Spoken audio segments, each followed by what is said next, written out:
Welcome back, everybody, to another episode of the League of Inches podcast. Round 13 done and dusted, which means it's our round 13 review. We've got an upgrade. Look, Jake called in, said he couldn't do it. Who knows what he's doing? I don't even want to think about whatever the hell he's doing. But we upgraded to one of the OGs, or probably the OG of the page at the moment. Been around the longest, I think, Jesse. Bit of a throwback at the moment. Normally the super coach guy. Here he is ready to rip and tear when it comes to some lead talk. How are you, brother? Yeah, good man. Obviously super coach wise, had a shocker of a week, but we can talk about that on Wednesday. But no, outside of that, I had I just didn't the want to week bring it that up. was. No, it's fine. I'm gonna have to mention it a few times at least. But yeah, no, wife went away over the weekend. Had the whole weekend with the kids. It was nice, just chilling out, doing what you got to do, dad duties, and yeah, here we are, Sunday. So rip and I tear. can report if the missus is listening for you, Jesse. Hardly on the chat once over the weekend, so you were very much in dad mode. It was I very was. eerily quiet from you, which was I was a bit scared. I was like, "What's going on? Have they got him? The kids have got Jesse. Have they've Yeah, taped him together? He can't escape." But no, he was very much good dad on the weekend. So I believe some footy was chucked in there, luckily. But a little bit. um, yeah, main priority was dad mode. The good thing is tonight, guys, sort of had a bit of a think about things with the way we do our review shows moving forward. I'm going to do it more so sort of talking point related, not in terms of more, not just going through for the sake of it each and every game. Can get a bit repetitive at times. Some games, to be honest, at this time of year, are a bit boring as well. So a way to spice that up, and I think the best way to do that moving forward will be to actually let's talk about some of the talking points that have come out from the weekend and just go from there. So some weeks your team will be included, some weeks it might not be. It'll just all end up balancing itself out, and we should go through and get everyone and give them all a good talking point and things like that. Give them some touch on it and notification, things like that as we go. So let's go through the results from the weekend. So obviously we had the Dragons beating the Newcastle Knights. The Storm got it done against the Titans, 28 points to 16. The Cowboys, 32, just getting it done over the Tigers, who looked like they were running downhill. Mm. Worth noting, Cowboys scored a lot of their points when they're at a man advantage. So who knows what that game could have gone to, and if it's making the Cowboys look a little bit better than they may be at the moment. Manly 34 has absolutely demolished the Broncos. More on the Broncos shortly. They are on the agenda, I'll tell you that much. The Warriors 36 beating the Rabbitohs 30. Another great game today. Another one of those possible almost comebacks. Latrell was in a bit of a mood, which is good to see. The Panthers, Nathan Cleary put on a bit of a clinic, 18 points to 10. Really good battle of the West game. Actually, I know my team lost, but I actually did enjoy that from a footy head's point of view. And the Raiders 26 beating the Roosters 24. We're coming off basically that just finishing. So fresh in our minds. Unfortunately, Jesse's a Roosters fan. The Raiders were just without Fogarty as well. So that was a good chance for the Roosters to get one. The Raiders just did enough with their rookie halves, basically, and probably rookie 9. So almost rookie spine, really. Yeah. Yeah, it was rookie. It was the day of rookies for the Raiders, wasn't it? Because even Yes. Tamale was huge for them too. Probably their best. Um, yeah, they just couldn't get it done. And you know what? It's so annoying too. It was the first week this entire year that I was on for a perfect round of tips, and I went the Roosters, and I was feeling real good Oh, about it. And yeah, it just fell apart at the end. But no, credit to the Raiders, man. What a season they're having. So yeah. yeah, it would have been nice to get a win and a good round, but they've just seemed to be able to get it done. And that's the thing with the Raiders. They hang in there enough. And this season has been different. They've just been able to get the wins in all these hangout games. So yeah, they're flying. But Absolutely flying. I'm so big on the Raiders at the moment, and I'm so big on them. Let's just quickly run through the ladder. So the Bulldogs out on top at the moment, following the bye on 22 points. Raiders and the Warriors next on 20 points. Storm round out the top 4 on 18. Sharkies are alone in 5th on 16. The Cowboys 15 points. 7th and 8th are Manly and the Dragons, both on 14. The Rabbits are also on 14, missing out via points differential in 9th. The Dolphins, Broncos, and Roosters and Tigers all on 12 points. Panthers jump up from last into 14th on 11 points. And then the Knights, Eels, and the Titans round out the wooden spoon at the moment. So it's a tough season so far from the Gold Coast Titans.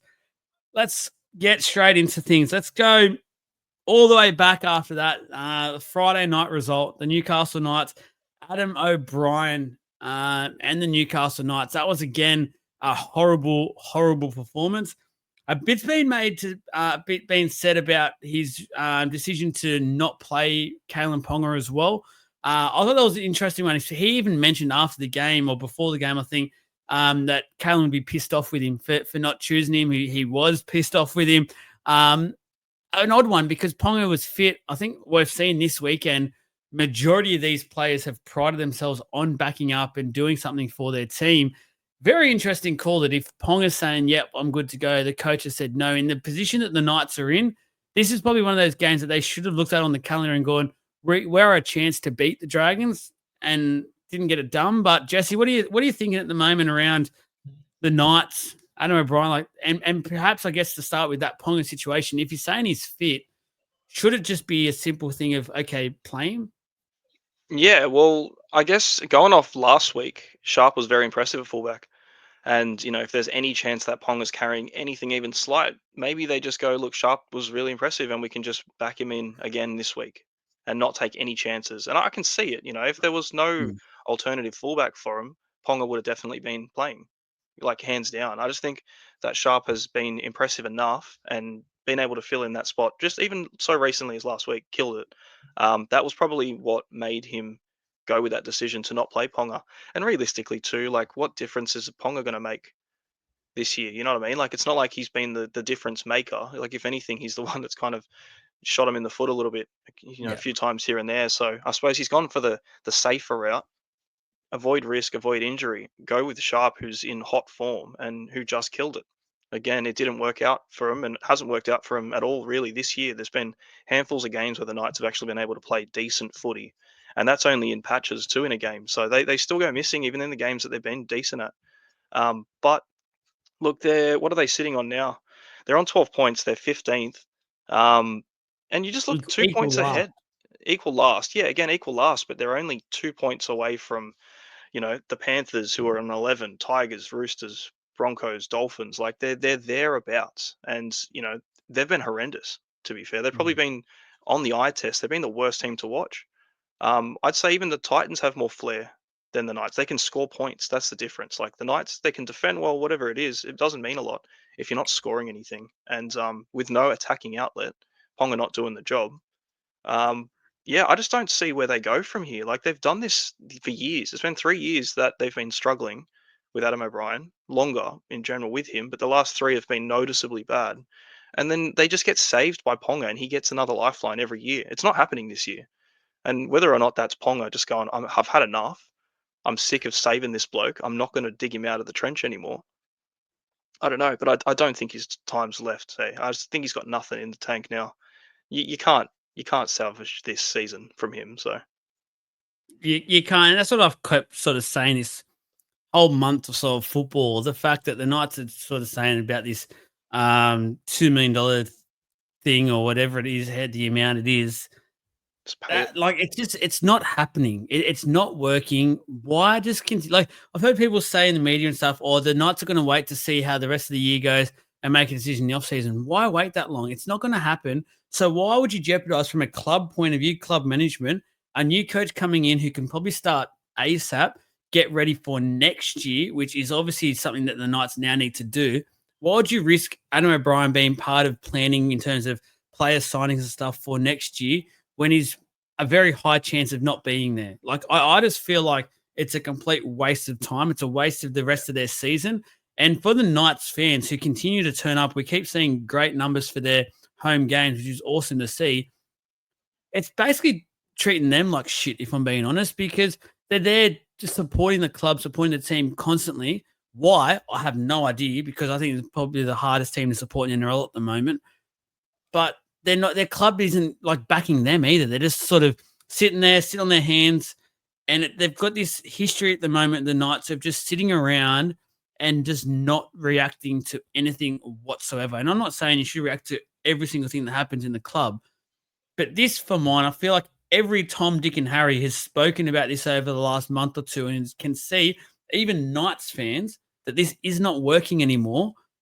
What did club management need to see more to realize this isn't going to work?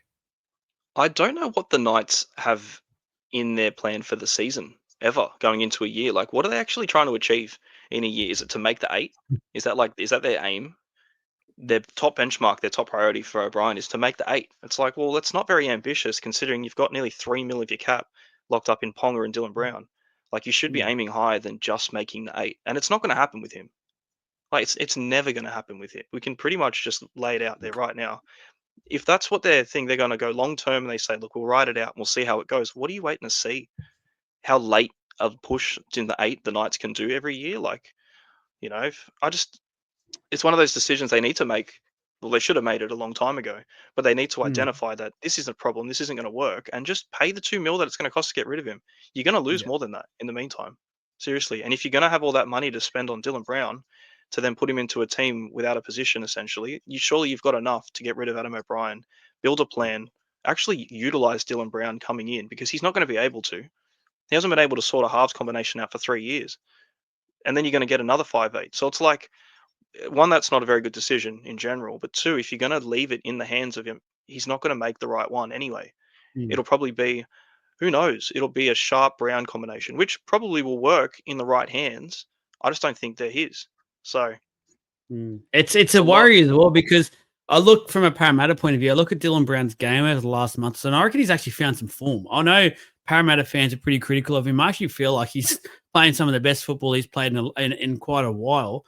And what I see from that is he's actually playing the ultimate 5'8" game where he's just doing a lot of running. He's doing a lot of getting the ball, 2 men out, a bit of space, and he's doing what the old Dylan Brown used to do with that. So that's the concern when you say there going to the Knights in a sharp Brown combo. They're playing Brown at halfback next year. I still can't wrap my head around. I know we've got another six or so months to see how that's going to be playing out. I still can't for the life of me work out how that is going to work. Yeah. And it's arguably that their Knights' best performance so far this season has been with Sharp at fullback, which might Mm. add something else to the equation. And there's all those rumors still around in the rugby league world. I think everyone knows about it now that Ponga to the Roosters is not a question of if anymore. It's a matter of when, and it's probably looking like when Tedesco retires. But those rumors are constantly around, and I just feel like it's simply going to happen. So it's like, yeah, you can go into next season going Ponga and Brown are my men moving forward, but you might only have that for a year, and all of a sudden Yeah. Brown's there by himself with Fletcher Sharp. Hopefully, that could turn into something of a 5'8" fullback combination. But they're still, for mine, missing that key organising player. I don't know where that's coming from at the moment. I look at the open market, I Mm. look at everyone. There is no one around. Not really. No, and I suppose that's They're that's in why they're trouble. spending the money on Dylan Brown because they just think he can do it. Yeah, Um, Look, it's you look at the Roosters situation at the moment, and they're looking to throw in all this money at Cherry Evans. I don't think Cherry Evans will ever go to the Knights. But that's what I mean. Like that's the sort of half that we've got to work with. There's a half that can organize a game for him. If there's yeah. anyone better than him that can do it, um, he's at the He'd end of be his ideal career for too. them. He would Oh, be 100 ideal percent, for them, and hundred that's like, percent. I know money wise they probably can't afford it anymore after the Brown signing, but you just look at that and you go, even at the age of what next year he'll be 37, get him for 24 months just to be around that club and help some of them out. It'd be Yeah, ideal. yeah. We'll show some of the 5'8" how to be a halfback because that's all they've got at the moment. Yes, So yeah, yeah, look, I just they definitely could have invested that money better. yeah, I hope Brown works out, and realistically, Ponga's not going to be there. I don't think he even wants to be there now. But he knows he's just got to do what he has to do and get through the next 2 seasons. So yeah, Sharp in the long term has to be their fullback. He looks incredible at fullback. And to be fair, he's looking good at 5'8", but I don't know how much of a game that's messing with Ponga because he's basically another fullback. So mm, yeah, it's a tricky one with the Knights because it's been so obvious for so long. Like their halves are not there.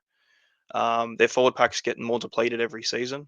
They don't really have any money to spend to bolster the side, and they just keep buying the same player or the same position every year. So whether that's from O'Brien down or if that's the club making these decisions and telling him he's got to work with this, like who knows? But whether it's A or B, it's shambolic anyway. So it needs a clean up. It certainly does. Interesting times ahead. Dill, if you're listening, Dill Bags, just feel free to backflip on the deal and just stay with Para. We're more than happy to take you back. Talking Sure about would. players who have been in the halves and halfback, JC, Jaden Campbell. I know the Titans lost on the weekend, but I think it was pretty notable just how good his performance was at fullback. And obviously that's where he sort of grew up playing, played a lot of his initial stages in first grade at fullback as well. I think the Titans, again, yes, they lost to the Melbourne Storm, but probably looked the best or the most, what's the words I'm looking for? The most relaxed in a way as a football team with Foreign, then JC at the Mhm. back doing his thing. Foreign has been that navigator. It just made me think like, they've got 3 top-notch fullbacks at that club because Brimson had a crack there the other week and actually looked pretty Yeah, good there as he well. did. So anytime these guys are getting their chance at their, I'd say preferred position, because if deep down I reckon all 3 had their chance. I'm talking about Keeney as well. All 3 would say their main position is fullback. I think that's Yeah. fair to say. Would you agree there, Jesse? Definitely. Yeah, of course. And Yeah, we've had that discussion plenty of times about the yeah, Knights and who do they line up with, because there's not enough positions in that team to put all the players that they have on the park. So Keeney, I would say, is probably their best fullback, yeah. just in general. I reckon Keeney's a freak, and he's young Especially enough to moving into the develop. future. Yeah, You just for the long with term, yeah. Keeney's got to be the guy. Brimson not so much anymore, but he was, and I think every Titan will just love him forever because of what he's done for him. But realistically, he just doesn't have the body for it, for what Keeney and even Campbell can do. But Campbell's a bit more prone to injury than, well, Keeney's out for injury at the moment and Campbell's not. But just over the course, and it's thinking like, Brimson, do you chuck him into the centres to accommodate Keeney at fullback, and then where do you put Campbell? Is he a 14? Then they put him into the six, and that's the thing. There's been so much shuffle with him. Foreign's always been the one to kind of steer it around though, and that was sort of going into this season. You're thinking, who's going to do it? Like, how's Keeney going to work Mm. with Brimson and Campbell? They're very similar kind of players. They're all going to just play that eyes up flary stuff, and it's awesome to watch. But you know, defensive lacking in that team in general. I think when it comes to Jaden Campbell, I just reckon you can put him anywhere. Seriously, I just think he's a talent. He's just a natural talent. He can do anything you ask for him. And yeah, he's a fullback in general. So seeing him perform at fullback isn't surprising. Seeing him perform at 5'8" was more surprising than anything else this season, and he has been very good there. So yeah, I just think they've just got to lock him down forever because he's going to be a legend for that club if he stays there forever. So yeah, Yeah. I can't knock him. Jaden Campbell's such a good little player. I think it's the ideal spine would probably go something like Keeney fullback, JC 5'8", 4 and halfback is probably Yeah. where I would be looking at. And honestly, I'm at the stage now with the Titans where I'd say to them they need to make a big move. They need to take a risk in terms of their playing roster. And I would actually say and go as far as saying I would actually just tap Brimson on the shoulder and say, we think personally it's probably best that you look for another club because Mm. I just don't think, like we've seen in the past for him, Senna just doesn't really work with him. Like it feels on paper that it should. Like he can just chime in whenever he wants. He can float around like some of the good centers do in their game. Like Farnworth does it for the Dolphins all the time, does it so good. Like he could just pop up wherever he wants and he does it great. But it seems like in the Titans terms of things, it just doesn't quite work with Brimson. And saying that, like again, the other week he played fullback and he had a great game. Like he was really good for Mm. the Titans. I just don't know for a whole 27 week period that the Brimson's the man anymore at the Titans in terms of getting the best out of this team overall. They can probably get that money and put it elsewhere to help them strengthen other areas of that team to help elevate them to where they need to start going to. And that's what I mean. Like it just feels like for me, it needs to be a bit of a risk at the moment. That's where the Titans are at because how much longer can they keep going with what they're doing? Like what they're doing isn't working. Take a risk. Yeah, but like, where are you going to risk it? The Titans have a great team. Like, Backline. I they still think the backline's a bit weak. weak as in what, playing Jojo and Camperera on the wings. No, Because like, if you're gonna put like the centers are good, Brian Kelly and Philip Sammy are good players. And if I was gonna put Brimson in to replace one of them, I probably wouldn't, honestly. And even mm, like you compare him to Herbie, Herbie's a big body, like Brimson's not. And for a 27 round season, I don't think his body could hold up. doing that kind of work that Herbie would do as a comparison. It's either Brimson off the bench long term if you're going to run Foreign as a 7, which I think they should. I think the team's better for it overall. And then yeah, it's just like you're not getting the best out of Brimson in a 14. But it's like how long's it been since the Titans have had the best out of Brimson? You know what I mean? He's there That's for the other thing. His body he's always there for falls a apart as namesake. well, Yeah, unfortunately. he can string 3, 4 games and then something minor happens and he's out for 2. And it's never anything that rules him out for the year. So you always expect Mm, Brimson to just pop back in. Instead of being like Brimson is out. Like Keeney is going to be out for a long run at the moment. And you can plan ahead for that. Keeney's not going to be here. At the moment, we're running De Groot. And I just think if there's going to be an opportunity for it, now that Foreign's there, run Brimson as your fullback for the season now that you've got him, if that's the plan. Or De Groot, because I don't see where De Groot comes into the mix in the grand scheme. So yeah, look, it's a good team on paper. I've said it 1,000 times. This team is incredible on paper. Their forwards are massive. They've got a lot of them. Their backline is great. As I consider it to be really good when they're all going. I think for the future they're going to be really solid too. Keeney and JC will be able to do a lot of things with that club, mm. but I just don't think Des is the guy. And I've been pretty vocal on that as well. And you can put, a lot of clubs into the same discussion when it comes to the manager. And, if anyone's under pressure, I'd say him and O'Brien should be the most under pressure. Um, Yeah, and I think with any Madge manager close that, behind. yeah, exactly. But then, like, I suppose the roster at the Roosters is a little different. On the stat sheet, the Broncos are better at every department at the moment than the Roosters have been. Points scored, less conceded, same points in general. But yeah, there's a lot of managers out there that are a bit, they should be under the pump. But I think it's the repetition. I think it's just the constant reoccurring. It's the same two. The Knights look bad. The Titans look really bad, and they always do that. So yeah, I don't know where it's going wrong for the Titans because I can't see it being their roster, and it doesn't seem like there's any bad eggs in it. You don't hear any Mm. bad stories coming out of the Titans dressing rooms. They're not doing anything wrong. It's just they just can't get it done.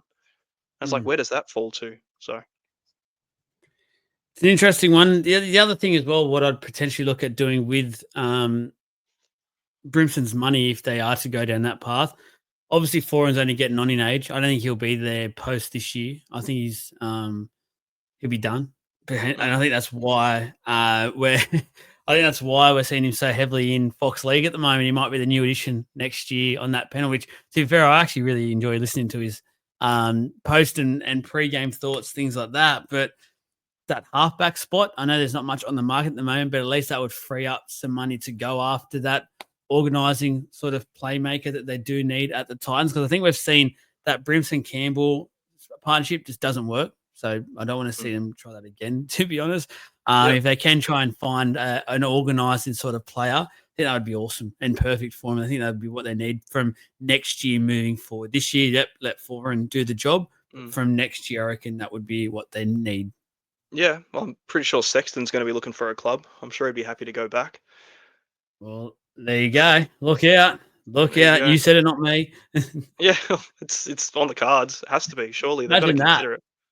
Just Imagine a that. The return, Titans told him they didn't want him, and now he's back crawling back. after Well, you know killing what? They it. let Fog go as well, so you got to wonder what's happening there. They need Madness, him right now. Goodness me, big he'd time. be ideal. Yeah. Moving on, DCE. It's fair to say his Queensland performance in game one was a shocker. He was just all over the No, shop, and no way. none of that it was in a good way either.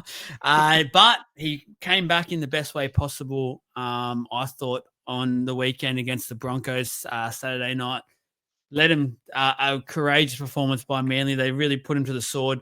We're relentless with that in the second half as well, which I really enjoyed. I think a lot of teams this year have taken the foot off. Manly seemed like they did keep going, which was great.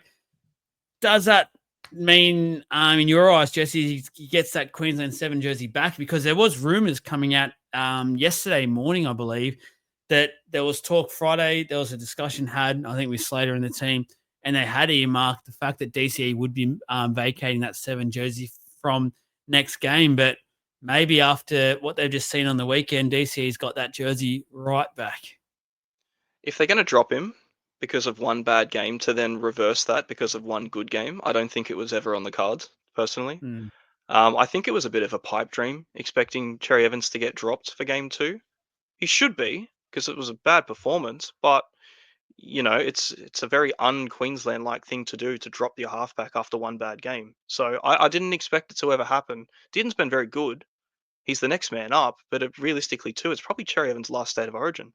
Do you really want Mm. to see him out on his last series, getting dropped for the rest of it from game one onwards? Like, I don't think they would have done that to him either. So I reckon they just back him in. I was thinking they're going to back him in for game two anyway, and just hope it's not going to be as bad. And again, it's a hard one too. It's a good blue side.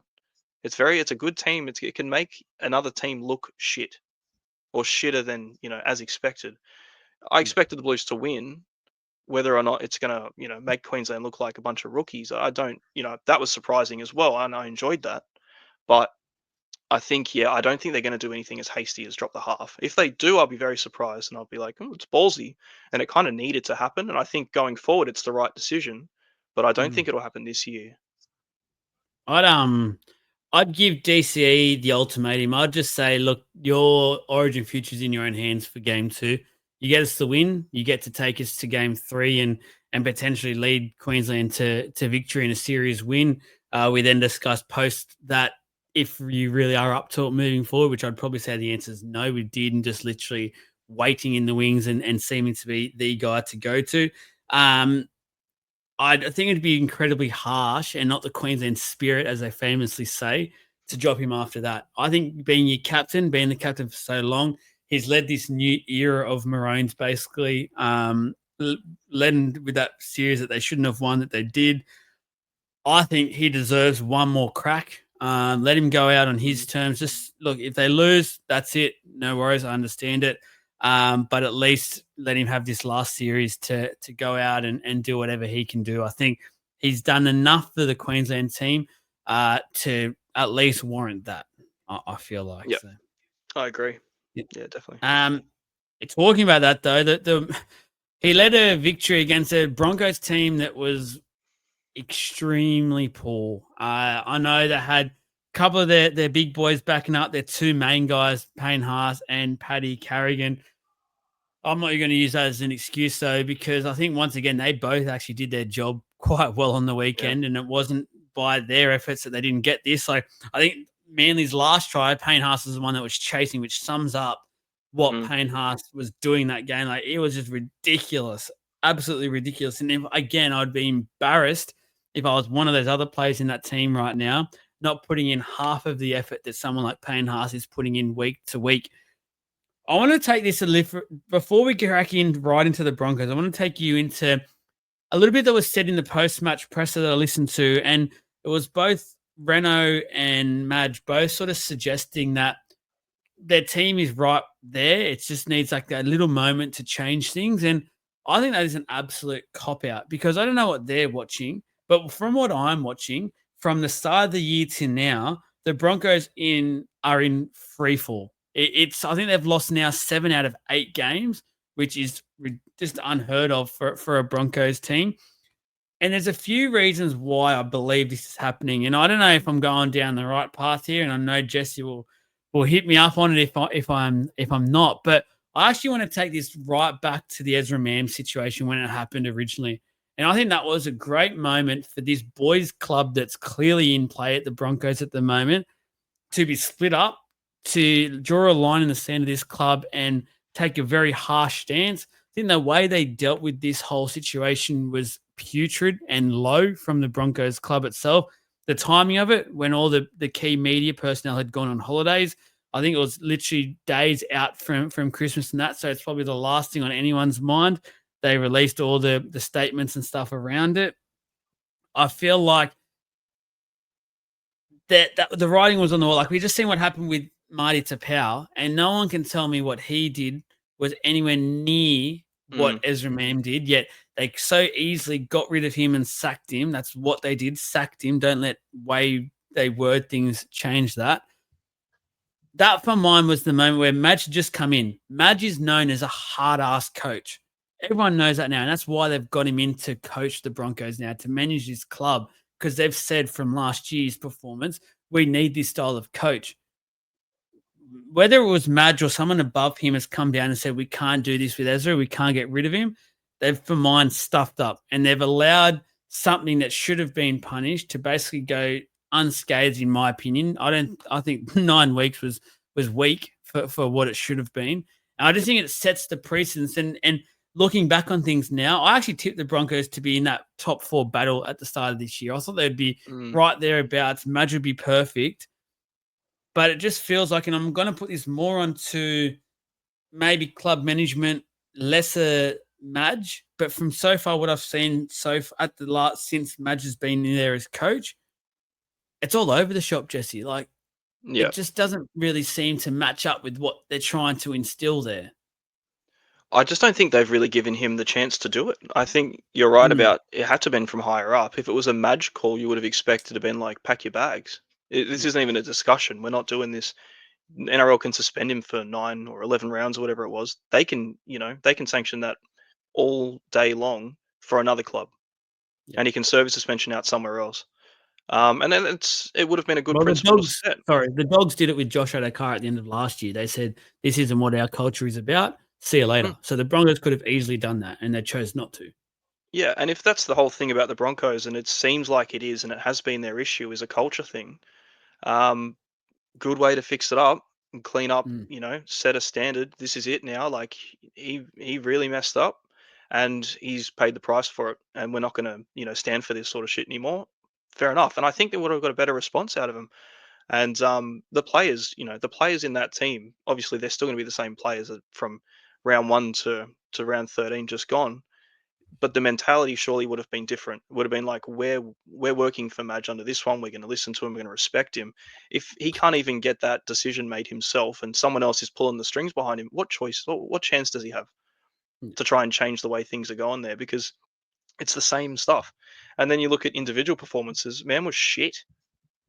Missed 5 tackles, had 3 errors. Fair enough, he had a try and did absolutely nothing else the whole game. It's just like, you can't. And what, you're going to let him walk straight back Crowd into was the into side? him. Loved it. Yeah, and they're not going to stop doing that either. And it's No. never, ever going to get better for him. And it's not going to get better for the Broncos until they get rid of him. And they should have done that when they had the chance to. Because now, what are they going to do? They're going to see his contract out. Because they can't sack him now for it. Like, it's so unjust. And go, oh, I'm going to sack you now after you played a few bad games because of something you did, at the beginning of the year. It's like, you can't do that. You had the choice to. The Bulldogs did it. There's been plenty of clubs that have done it. Rip the Band-Aid off when the opportunity arises, whether it's to free cap space up and they go, oh, sweet, I'm going to take advantage of this, which is probably what the Bulldogs did with Adokar at the same time. So, yeah, I think they've messed up just massively. They've missed an opportunity to clean up, and they haven't, and they're going to see themselves in the same situation for some time. Yeah. I think club management's under a lot of question marks, in my opinion, but I also want to just pinpoint, I think a lot of this, and I know there's a lot of people out there trying to blame Madge.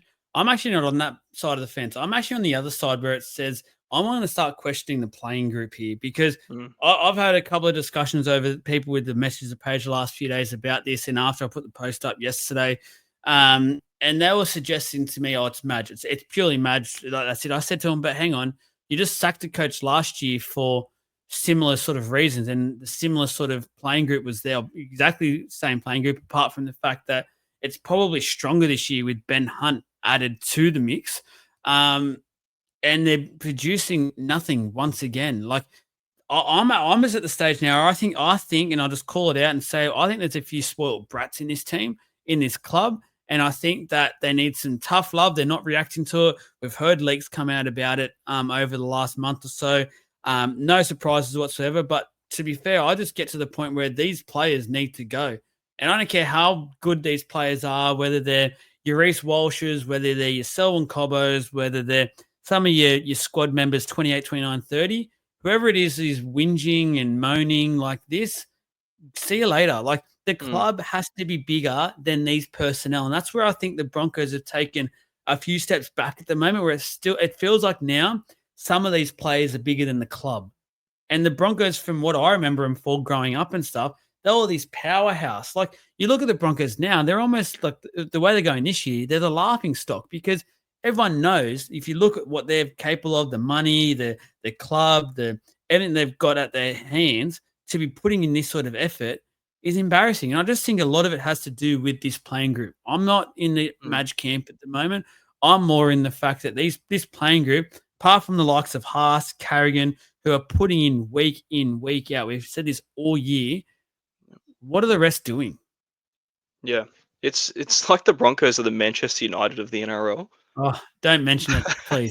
That They're hurts. just it does. It's the truth. You know, they were once up there as the best, and now they can't get anything right. And you just look at them, and you're thinking, what happened? Like, where did it Yeah, all go wrong? Um, the team is there's more effort that needs to be put out instead of just getting the same out of Pass, Carrigan, Reynolds as well. He's been good and he's a professional at the club. You don't see him getting into the little boys groups that would be going on around the club. And I think with how good a professional Haas is, I don't think he'd be in the same position. Carrigan might be, but he puts it out in the field as well yeah, and he gets his job done. I just don't see it from anyone else. And there was a couple of players that have come up this year under the faith of Madge as well. Shibasaki's a good one. He's been good, you know, individually, performance wise. But then, yeah, everyone else has faltered and lapsed, and there's been issues. Like Arthur's has been good, fair enough, good. Like yeah. it's not enough. And there's a lot of effort areas that they're failing on. They're missing a lot. They're making a lot of disciplinary problems, and that's just on the field. And I don't know what else is happening behind the scenes for them, but yeah, it's the simple things that they're failing in every week. And, you know, it happened to Madge when he was at the Tigers. And I could imagine how frustrating it would have been too, because you just can't get the basics right. And you know, whether that is him or not, you know, he did well with the Blues with a great team. So the principle is there for it. But yeah, I don't know. They really need a clean up too. And there's gotta be a massive boys club in there that have so much power and so much pull that they're almost scared to say no to them. And you can't be running a club like that if you expect to win things. No, not at all. A tough love is needed. Um, I think it's a huge, huge back end of this year for the Broncos. And I'm not just talking about playing finals football. I'm actually just talking about the whole club in general. I think if things don't change very, very quickly, I'm talking a matter of weeks, there's going to be a whole club flipped on its head, and I feel like that's exactly what it needs. So, if I was a Broncos fan, I'd sort of deep down kind of want that to happen as well, because I think it is in desperate need of it. And to be fair, as I said, I actually think maybe one or two big personalities of that team. It might be time to just start looking somewhere just to shake it up. Like I'm more big at the moment on club culture and getting the right. And like we're seeing it from the Dogs. The Dogs signed all these utilities last year that everyone was questioning, including everyone everyone here was questioning it, and it ended up being the right way to go because what they said that they always wanted was the right personalities at the club. They wanted Mm, the right people there, and we've seen that happen. They didn't have a big name, like it's very like their biggest name was Critter all along, and it still is. Fair enough, but that's like they didn't have the big name signings and stuff. They just went about it had 15 signings or something of just all these workers who were great guys and built the club around. And now look at them flying. Like on paper, you compare the Dogs to the Broncos. The Broncos should be beating the Dogs 9 times out of 10. But mm, if we were going to tip them at the moment with what we know, we'd be tipping the Bulldogs probably 10 times out of 10. It's just, yeah, yeah. yeah, yeah. There's like the Dogs did a lot of work in building the foundations that they needed. You know, they Mm, set their systems up. They had a game plan. They had a mentality. They had an identity, which was a big thing for them. They knew what they wanted to do, and they knew as well. Realistically, they said this is going to take time. This is going to take 5 years. Like, give us the 5 years and we'll make it work. And they have. It's been 5 years and they're making it happen. I don't see the identity at the Broncos, and I haven't seen it for ages. And I don't know what they're going to do to fix that. They're not looking mm, to. I don't see them as a club developing youth. I don't see them as a club to, you know, really focus on the juniors or working on these rookies coming through. Like, I just don't see it from them. They're not doing it. There's been a couple that have come through. You know, they're okay, but what the Bulldogs have been able to get out of, you know, Kurt Mann and Tracy and even some of like the real young rookie wingers that have been there, like Blake Wilson, he's a great player. Like these guys have just come through from nothing, um, and they know their job. You know, they're not superstars, they're not big names. None of them are really, besides Critter. And good Burton's a big done. one too, but he's been there for years. They know what they need to do, but again, the Broncos, I think they're just going off the coattails. I think we are the Broncos, and we should be winning this game, and it doesn't happen for them, and they don't have an answer for it. I think you're spot on. And that's the worrying fact that you look at the identity of the Broncos at the moment, and unfortunately, I actually think it's the past. There is like that's their identity is relying on what has been achieved by those who put the jersey on before them. And that's a huge concern that they need to start to rectify and believe that there is something that they believe in and identify as, because for a club like the Broncos to be sitting here and saying we don't know what their identity is, and I feel like so many out there are saying the same thing, that's a worry in itself. Talking about a team that perhaps has got their identity back, and it was in the space of a very good display today by the Penrith Panthers. Nathan Cleary, he's had two good games in a row now in the space of a week. One for the Blues where I thought he was quite good, and then obviously I think today's game he just showed, like, if I was to be upfront, I actually think Parramatta were the better team, but they didn't ice the right moments. They didn't actually put. I think Moses actually sort of lost a little bit today. I think he fell away from the game plan, but he got back to a bit of his old self where he gets a bit angry, a bit frustrated, where Cleary just sat back, cool as a cucumber, iced all these moments, kicked a huge 40-20 at a crucial time. His kicking game was sensational.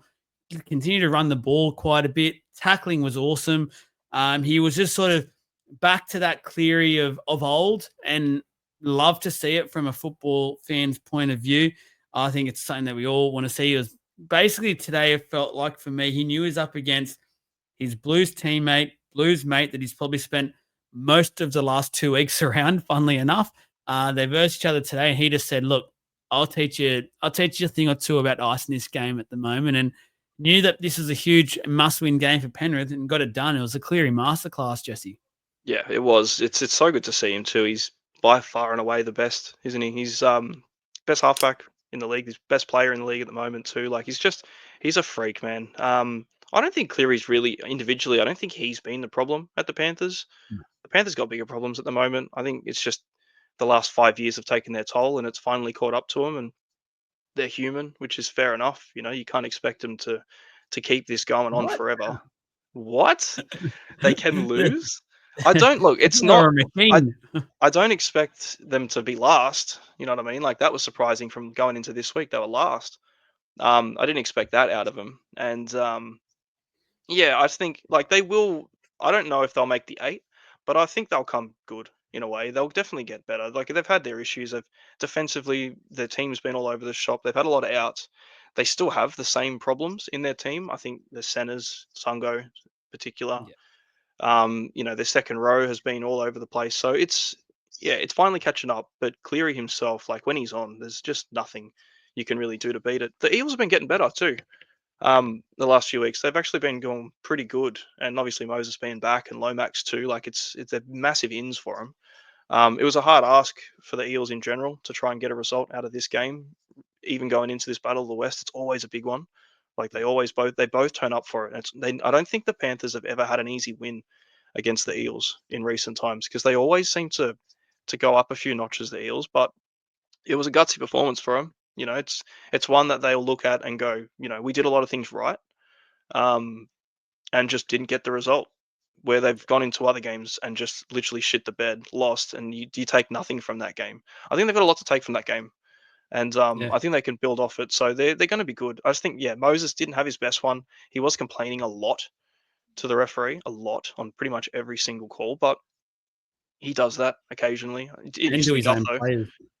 Yeah, I saw him rip into Jack Williams on a bad pass that he made too. So I was Yeah. like, well, I suppose Williams had a point. Like, why are you It doing was that? very frantic today, old Moses. Like, it was very frantic game by him. So, Yeah, um, yeah, I don't know. it was. And he overdid, I thought, the kick to Lomax as well, which I didn't like. I think it was Yeah, overdone. Penrith yeah, defended that really, really well. And the thing is, you're going in with Cleary, who obviously knows that's probably the go-to move. He mm, used it in Origin a number of times. yep, I think he should have come in with a bit of a better plan. I was a little bit disappointed in that from a Para point of view. I was also disappointed in the fact that we seemed to hit the edge here and there and actually get like a half break and things like that. But then we didn't go back there for another like couple of sets. Like, I would have been relentless. Like, as you rightly point out, for mine, Penrith have been so fragile on those edges, mm, and we just didn't really seem to do too much hard straight running in between some of those edge players, which I thought was a little bit disappointing. But take nothing away from Nathan Cleary. He was absolutely sensational today and deserved everything. So got my 3 points. I know that much. Oh, easily. Yeah, hands down. I don't think there's much discussion there for that. Yeah, not at all. Last one, just on your team. Obviously, we have DCE's been in a bit tonight, but this sign that hasn't been announced. Apparently, it's happened. It's handshakes and all this sort of stuff. Where's the contract? No one knows. Has it even been signed? No one knows.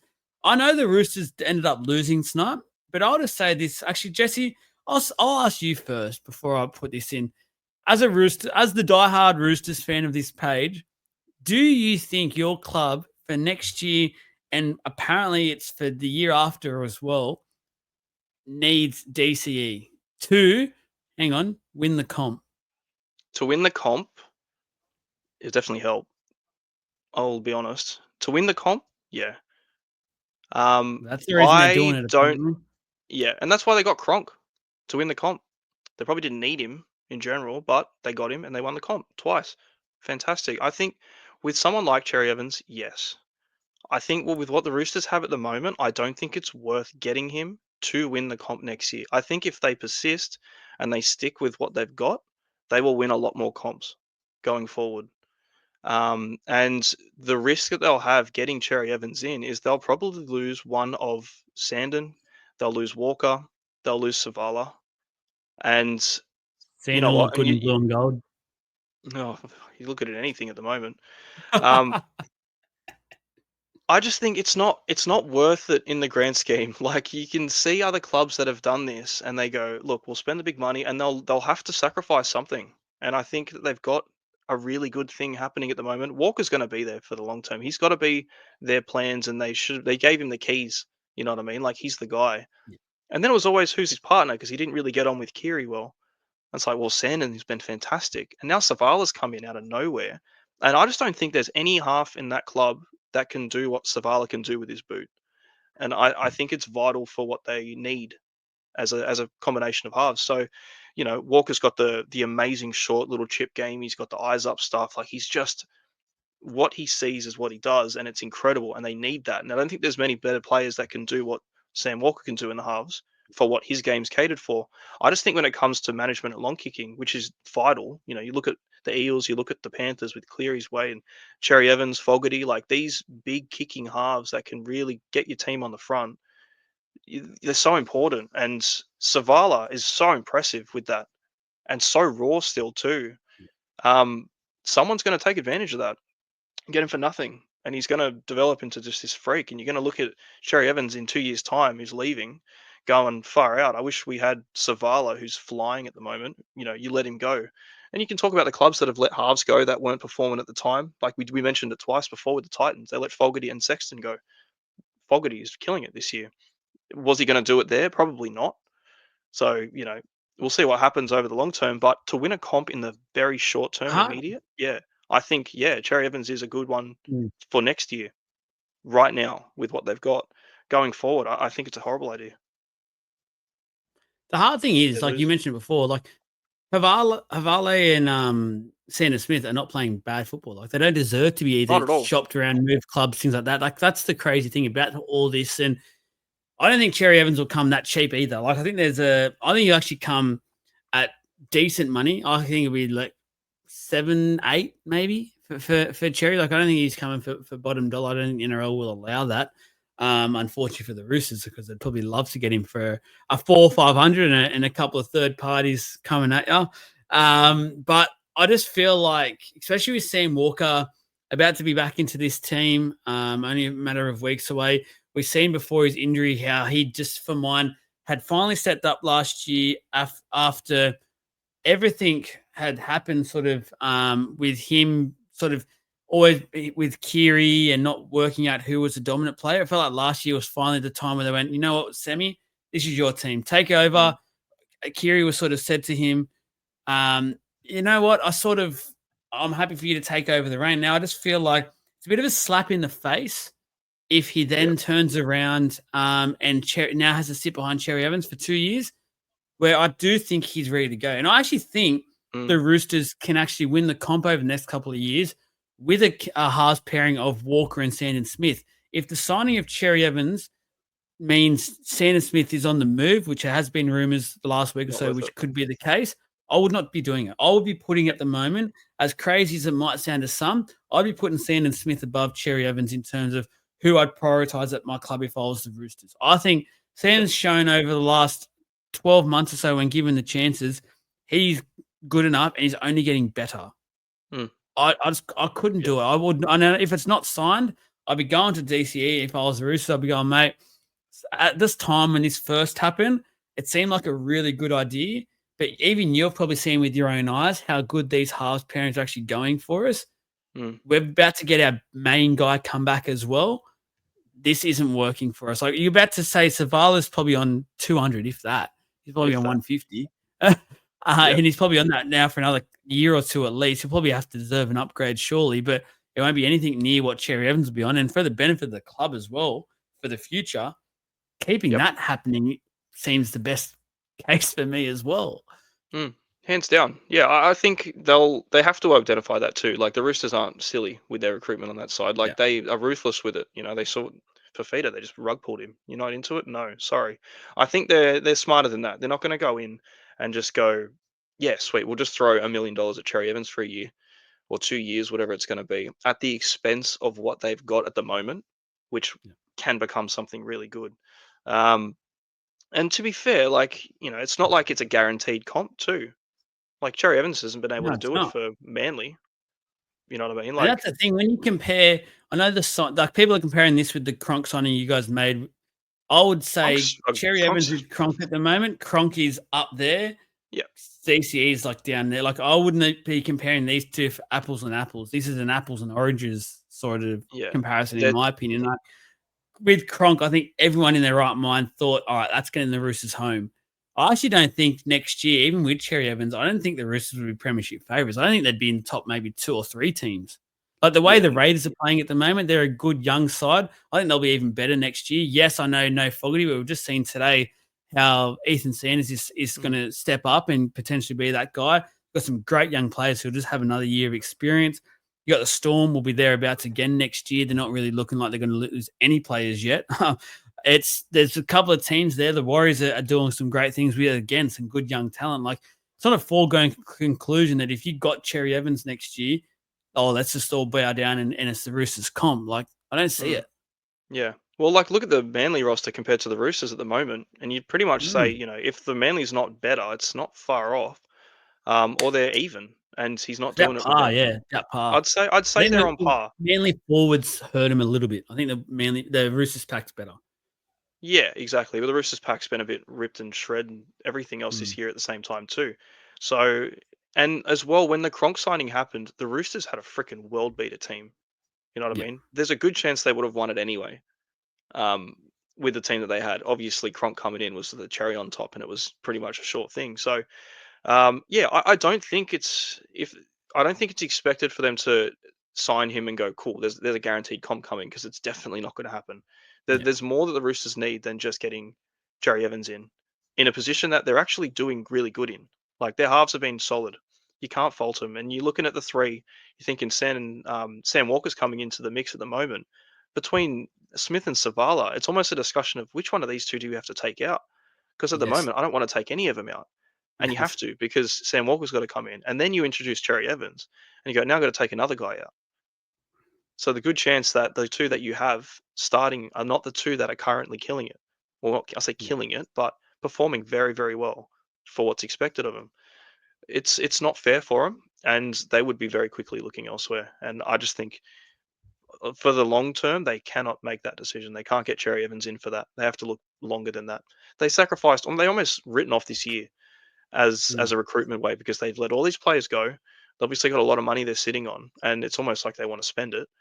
They've only got Robson coming in, so they were very That's a smart with huge the signing, though. That's a huge signing. When you big put one. Walker back with that as well, like Yeah, that's a two big pieces of this puzzle coming together.